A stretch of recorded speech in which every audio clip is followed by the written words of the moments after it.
ተመልካቾች ሰላም ጤና ይስጥልን። ከኢሳት ነጻ ህዝብ ሚዲያ የሰዓቱን ዜና ይዘን ቀርበናል። ከዜናው ጋር ደረጀ ይልማ ነኝ።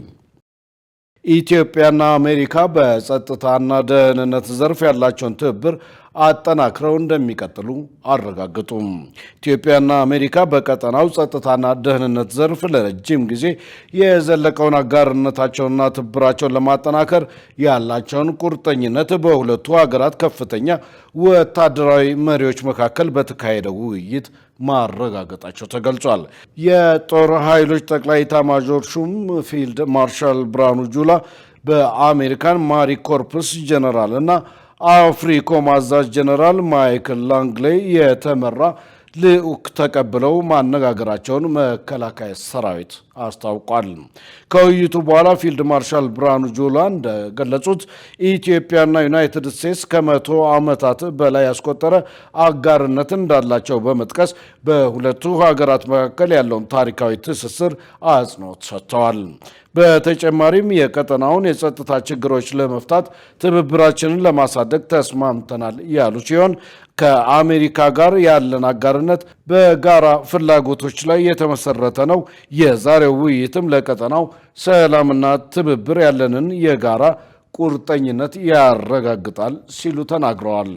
ጀነራል ላንግሌይ በበኩላቸው ኢትዮጵያ በአፍሪካ ቀንድ ያላትን ተቀዳሚ ሚና አድንቀው በተለይም በሶማሊያ ሰላም ማስከበርና ሽብርተኝነትን በመዋጋት ረገድ ላበረከተችው አስተዋጽኦ አድንቆት መቸራቸውን የመከላከያ ሰራዊት መረጃ ያመለክታል።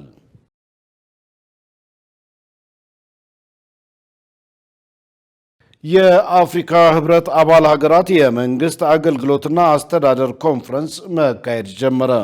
10ኛው ዙር የአፍሪካ ህብረት አባል ሀገራት የመንግስት የአገልግሎትና አስተዳደር ኮንፈረንስ በአዲስ አበባ መካሄድ ጀምሯል።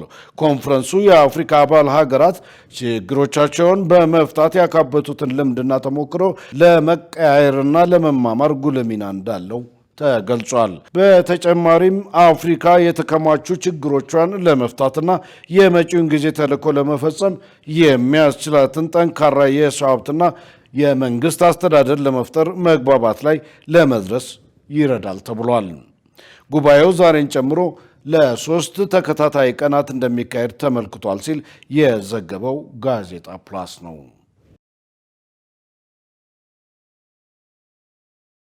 ሙስናን ለመከላከል የዲጂታል አሰራርን ማስፋፋት ሁነኛ መፍትሄ መሆኑ ተገለጸ። ሙስናን ለመከላከል የዲጂታል አሰራር ተደራሽነትን ማስፋት ሁነኛ መፍትሄ መሆኑን የህግ ምሁራን ገልጸዋል። በኢትዮጵያ የፖሊሲ ጥናት ኢንስቲትዩት የመልካም አስተዳደር ጥናት ማዕከል የህግ ተመራማሪ ዶክተር ሙሉጌታ ጌጡና በዋቸሞ ዩኒቨርሲቲ የህግ ምሁር ኑር ሁሴን እንድሪስ ሙስናን ለመከላከል አሰራሮችን የማዘመን አስፈላጊነትን ምሁራኑ የሙስና ወንጀሎች ጊዜውን ተከትለው እየረቀቁ መምጣታቸውን አንስተዋል። ለዚህም በረቀቀ መንገድ ለመከላከል እንዲሁም ተጨባጭ መረጃዎችን ለማግኘትና የዲጂታል አሰራሩ ደህንነቱ የተጠበቀ እንዲሆን በትኩረት መስራት ይገባል ነው ያሉት። የመንግስት አገልግሎቶችን ማስተሳሰር፣ የዲጂታል መሰረተ ልማትን ማስፋት፣ የግንዛቤ ስራዎችንና የባለሙያዎችን አቅም ማሳደግ ሙስናን ለመከላከል የሚደረገውን ጥረት ለማጠናከር ወሳኝ መሆናቸውንም ነው ምሁራኑ ያስገነዘቡት። ዘገባው የኤፍኤምሲ ነው።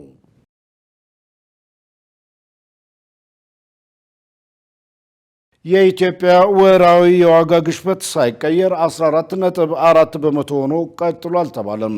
የኢትዮጵያ ሀገር አቀፍ ዋጋ ግሽበት በግንቦት ወር 2017 ላይ ሳይቀየር 14.4 በመቶ መመዝገቡን የኢትዮጵያ ስታቲስቲክስ መረጃ አመልክቷል። ይህ አሃዝ ከሚያዝያ ወር የዋጋ ግሽበት ጋር ተመሳሳይ መሆኑን መረጃው ያሳያል። በወሩ ከተመዘገበው አጠቃላይ ዋጋ ግሽበት ውስጥ የምግብ ነክ ዕቃዎች የዋጋ ግሽበት 12.1 በመቶ ድርሻ ሲይዝ ምግብ ነክ ያልሆኑ ዕቃዎች ደግሞ 17.8 በመቶ መመዝገቡ ታውቋል። ይህ የሚያሳየው ምግብ ነክ ባልሆኑ ምርቶች ላይ ያለው የዋጋ ጭማሪ ከምግብ ነክ ምርቶች በበለጠ ፍጥነት መጨመሩን ነው ካፒታል ኒውስ የዘገበው። በጎፋ ዞን ለመሬት መንሸራተት አደጋ ይበልጥ ተጋላጭ ናቸው ተብለው ለተለዩ 318 ሰዎች መኖሪያ ቤት መገንባቱ ተገለጸ።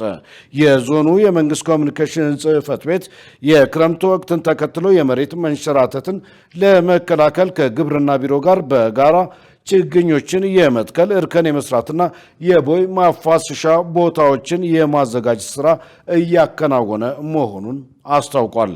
የዚህን ዜና ዝርዝር ገነት ዘዘው እንደሚከተለው ታቀርበዋለች።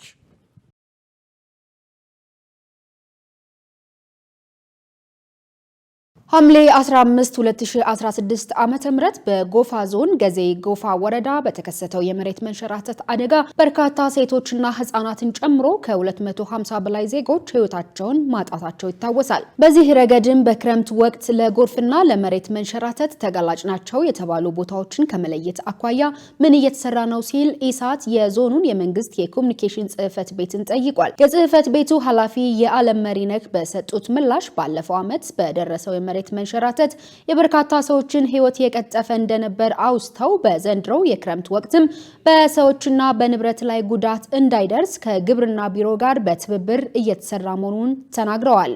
ተጋላጭ ናቸው ብሎ የተለዩ በግብርና መሰረት ጂፒኤስ ተጥሎባቸው ኤክስ ዋይ ኮኦርዲኔት ተወስዶ እየተሰሩ ያሉ አሉ። አሁን በክረምት ቀድመን በፀሐዩ በበጋው ወቅት በዚህ በእንትኑ ወቅት የሰራ ናቸው። አሁን ደግሞ ችግኝ የምንተክልባቸው ቦታዎች ተለይተው ነው ያሉ። እዛ አካባቢ ያለው ማህበረሰብ ደግሞ ቅድመ ጥንቃቄ እንዲያደርግ የውሃ እንትኖችን እንዲገለብስ ሌሊት ላይም ያሉ ነገሮችን በንቃት እንዲጠብቅ አዌርነስ ወይም ግንዛቤ የተሰጠ ነው የሚገኘው በእኛ ደረጃ።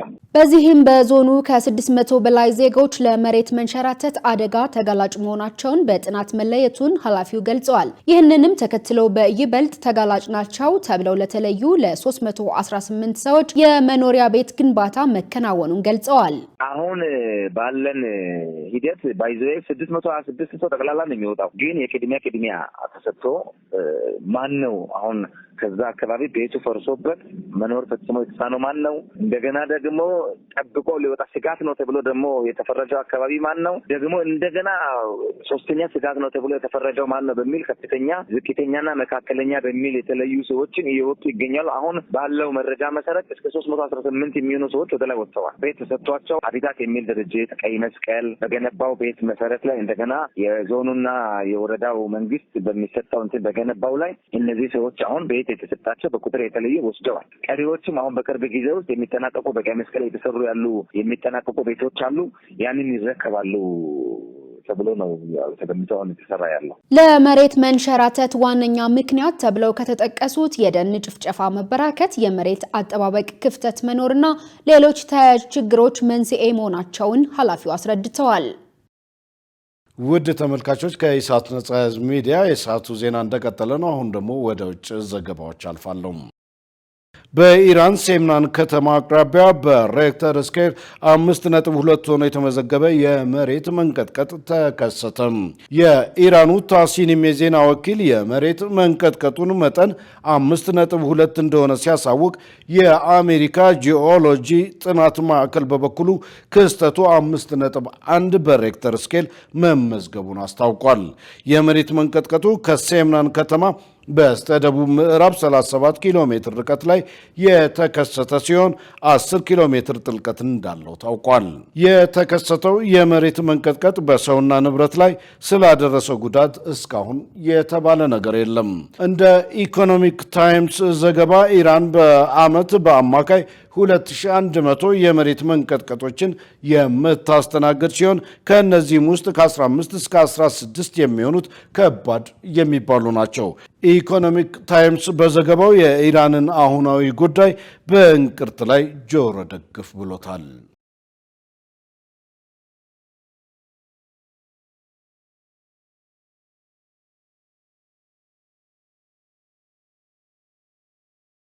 ሩሲያ ኢራንን ለማገዝ በጦርነቱ እንደማትሳተፍ ገለጸች። ፕሬዝዳንት ፑቲን ከኢራን ጋር የተፈራረምነው ስልታዊ ስምምነት በወታደራዊ ኃይል መደጋገፍን አያካትትም ብለዋል። መሳይ ገዛኸኝ በእስራኤልና በኢራን መካከል ያለው ግጭት 8ኛ ቀኑን ያስቆጠረ ሲሆን በሚቀጥሉት 2 ሳምንታት ውስጥ እስራኤል ከኢራን ጋር በመታደርገው ጦርነት ውስጥ ለመሳተፍ ወይም ላለመሳተፍ ውሳኔ እንደሚሰጡ ፕሬዝዳንት ዶናልድ ትራምፕ ተናግረዋል። ይህ በእንዲህ እንዳለ ራሽያ ባለፈው ጥር ከኢራን ጋር ባደረገችው ስልታዊ ስምምነት መሰረት ኢራንን በግጭቱ ለማገዝ ትገባለች ወይ የሚል ጥያቄ ቀርቦላታል። ከስምምነቱ በኋላ ራሽያና ኢራን ግንኙነታቸውን በማጠናከር በተለያዩ ጉዳዮች ላይ በጋራ ሲሰሩ ቆይተዋል። ይህንን መነሻ በማድረግ የዓለም ሀገራት ፑቲን ኢራንን በወታደራዊ ኃይል ይረዳ ሲሆን የሚል ስጋት አድሮባቸዋል።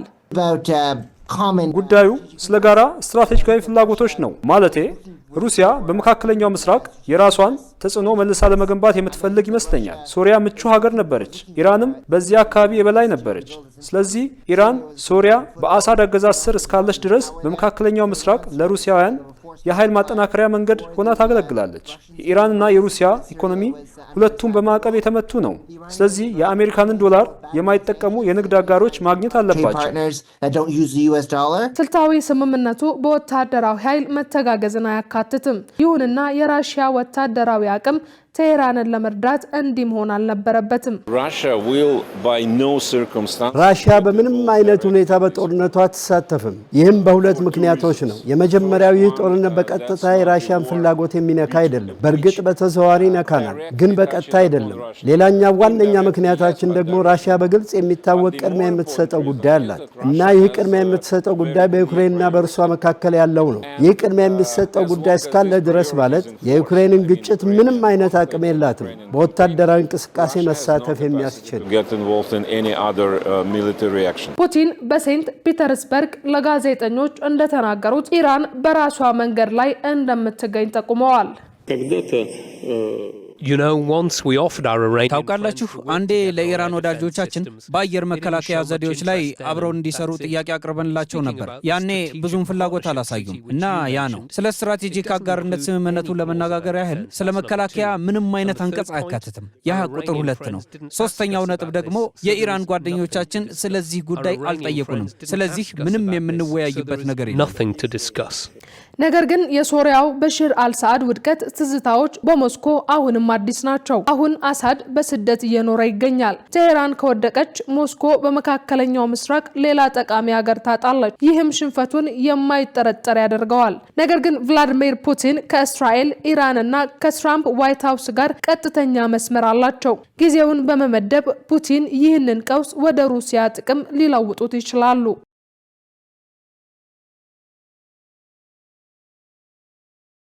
ውድ ተመልካቾች ከኢሳት ነጻ ህዝብ ሚዲያ የሰዓቱ ዜና እስካሁን ነበር። ከዜናው ጋር ደረጀ ይልማ አብሬያችሁ ቆይቻለሁ። ከቀሪ የኢሳት ዝግጅቶች ጋር ሰናይ ጊዜ